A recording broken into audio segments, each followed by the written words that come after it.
Being a doctor has been my reason for being. I try to treat every patient as if they were a family member, as important as that. And what motivates me is to try to learn from each case, to push the boundaries of research, to try to ensure better outcomes for patients. I chose the subspecialty of stem cell transplantation because I saw that it could give a real chance of long-term cures for patients with otherwise fatal bone marrow diseases and blood cancers. One memorable moment was when I was president of the World Marrow Donor Association, and I was speaking to representatives of over 30 countries from a physician's perspective on why we had to speed up the search for a stem cell transplant donor. It garnered a lot of interest, and I'm happy to say that now the search for a stem cell transplant donor is a lot easier. I would like to share an excerpt of a poem that I published some time ago. The poem reads, "So you want to be a doctor? Don't be a doctor if you think you're a god. On your first night on call, you quickly learn that you're not. And there will be many times when you wonder and wonder if you could have done better. Don't be a doctor if you don't want to make a difference. Whether you like it or not, you will." Dr. Huang is a highly respected clinician, and I believe that the reason why he's remained so passionate is really because he believes that the science and innovation really can impact patient outcome. And therefore, there's really no question, no doubt as to why Dr. Huang actually deserves this award. Whether he's head of department or whether he's the CEO of NCC, he is always highly respectable of other people and unassuming in his ways. And to me, this is a very rare trait.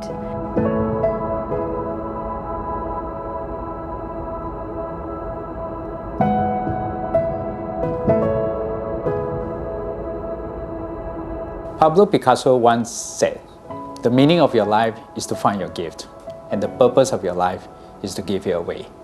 So medicine is a calling for me, and I find it a tremendous blessing to be of service to patients in need of my expertise. As an interventional cardiologist, I appreciate the direct impact of my work on my patients. So that's why I'm still as driven in my work even after 30 years.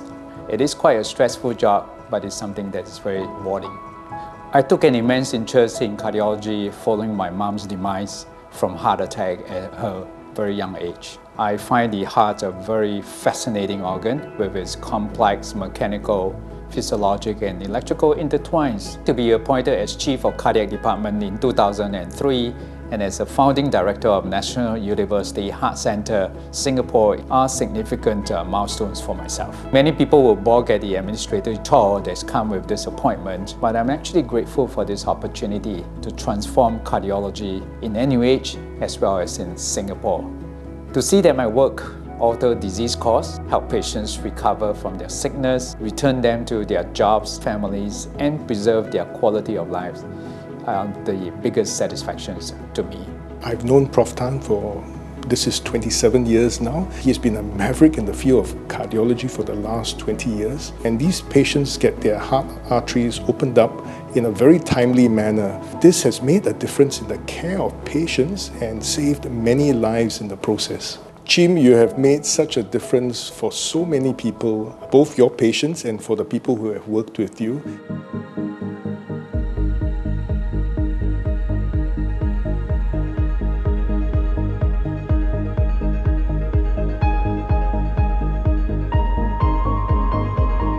The beauty of clinical science or being a clinician scientist is that we can make discoveries that can help millions of patients at the same time. So really that's what drives me on a day-to-day basis. Why my passion is obstetrics is primarily because it's a challenging field. We look after both mommy and baby. So this is the population that is probably the most important population to look after so that our society can flourish. I also hope that we can change the way all doctors think about science so that the quality of the medicine they deliver and use is going to be extraordinary and really change human life moving forward. When we do experiments, there will be many experiments that we try that don't work. But it's the ones that don't work that really help us to know which direction to go. So we should never be afraid of having failed experiments, because in reality, the only true failure is the fear of failure itself.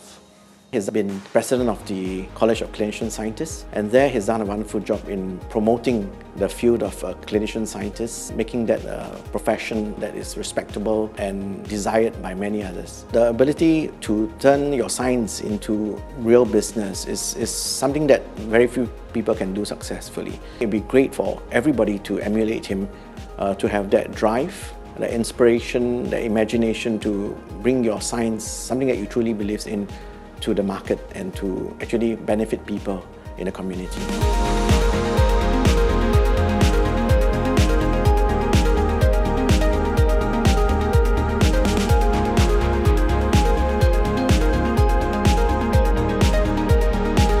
I'm very glad to be able to continue to work in the same field. I continue to be excited by the developments in this field. Infectious diseases, it's not a static subject.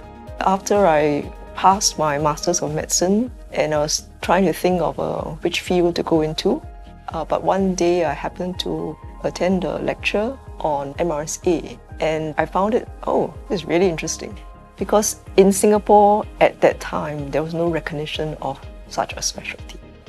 I don't think I ever consciously set out to plan to be a mentor. I think I learned from the people who taught me, the seniors I worked with, some of them are role models.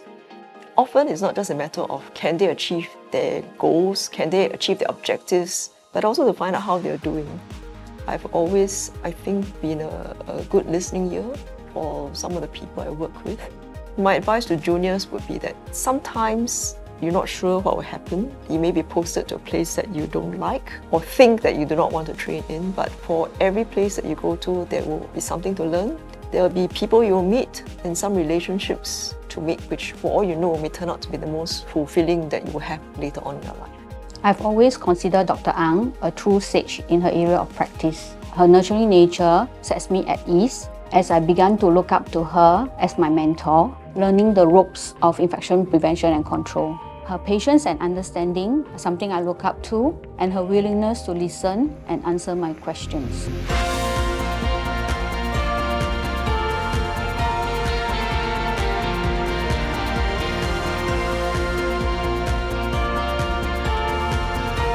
Motivation is the privilege of supporting some very gifted and passionate colleagues who want to improve outcomes for our patients and for the country. So it's a real privilege to support them, and when they succeed in their work, it gives me a real satisfaction and joy.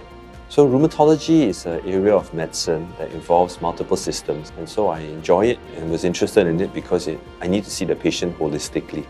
To be honest, I never really saw myself as a mentor. What actually happened was that many of us were coached in our undergraduate and postgraduate medical training by our seniors who really put a lot of time and effort into that. And so it was very natural for us to return that, to play it forward.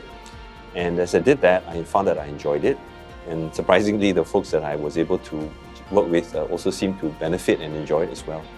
It's very satisfying because when I see my colleagues succeed and do these amazing things that they are doing, it's a lot of satisfaction. And I think importantly, when I see them having a fulfilling career as they do this, that really puts it all together for me, what I really enjoy about being a mentor.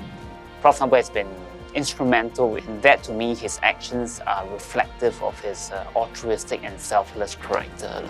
Through his connections, I was able to forge a more active and fruitful collaboration with a wide network of like-minded clinician researchers. I want to use this opportunity to congratulate Prof. Sambo for winning this very well-deserved and distinguished award. Prof. Sambo, congratulations and thank you for all the help you've given me.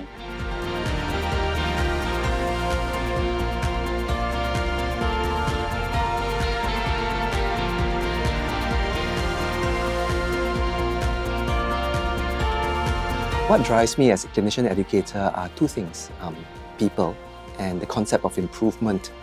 I first became interested in neurology when I was a medical student, and I found the topic interesting because, well, I'm a geek and neurology is quite a geeky topic. One of the nice things about education is that you're able to see people improve through teaching. The immediate effect is, of course, to see your learners and your faculty improve, but it is through them that your learners and your faculty then transform patient care to improve the lives of our patients. So the improvement for both learners and faculty, as well as for our patients, is the important part of being a clinician educator, and which allows us to marry the two halves of our personalities, the education part as well as the clinical part. Having a sense of people is really important as we interact with people every day in our careers and our lives as clinicians. And having a sense of what people want, what motivates them, what their hopes and fears are, is critical because I believe it helps us become better clinicians. If we understand where our patients are coming from, we can then adjust, tailor perhaps our management to suit what is right for them in their context. And having a sense of people is therefore important if we want to become effective clinicians. Number one, to stay curious, and number two, to always stay connected to your community of fellow clinician educators, and importantly, stay connected to your patients because they are what we exist for, and that must always be the anchoring purpose in our life. I remember he was very witty, good sense of humor, very intelligent. Also, he was very energetic and he had a big love for teaching. So one of the most important lessons that Nigel has taught me is that people matter, and it's very important to nurture and groom our younger generation to develop their potential.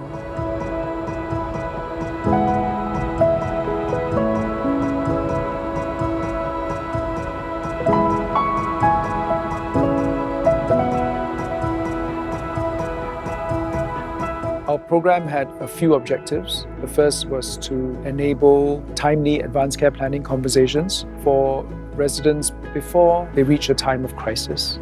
Secondly, it's to review the multiple geriatric and medical care needs so that we could best prioritize what matters most. And thirdly, it's to enable effective end-of-life care, particularly in the recognition, the assessment, and the management of symptoms. So if Dr. Chris is the head of the team, then Sean and Jess would be the hands and feet of the team as the doctor and the nurse who's going above and beyond to perform patient care. And then myself as the program administrator, I would be the nervous system linking the different body parts together to make sure our team is functioning as one. Future plans for this program is really to be able to deliver this program at scale for all our nursing home partners in the East, and really thinking through how to assemble all these pieces so that our nursing home residents can receive the care that they need in a sustainable way. For me, it's been a great opportunity to learn from multiple partners and stakeholders. Okay, so I have learned a lot, and it helped me grow as a community nurse that I can care for patients not only at home and also in the nursing home. I think for me, the biggest takeaway is that the medical scene is actually evolving. Nursing homes are not what they are last time. And so I think there needs to be a cultural shift to see the nursing homes as really homes for the resident.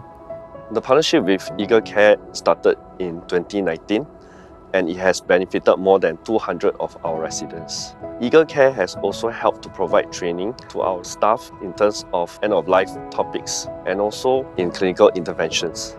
The Eagle Care program brings specialist care from hospital to the nursing home and becomes a connector in which nursing home residents can benefit.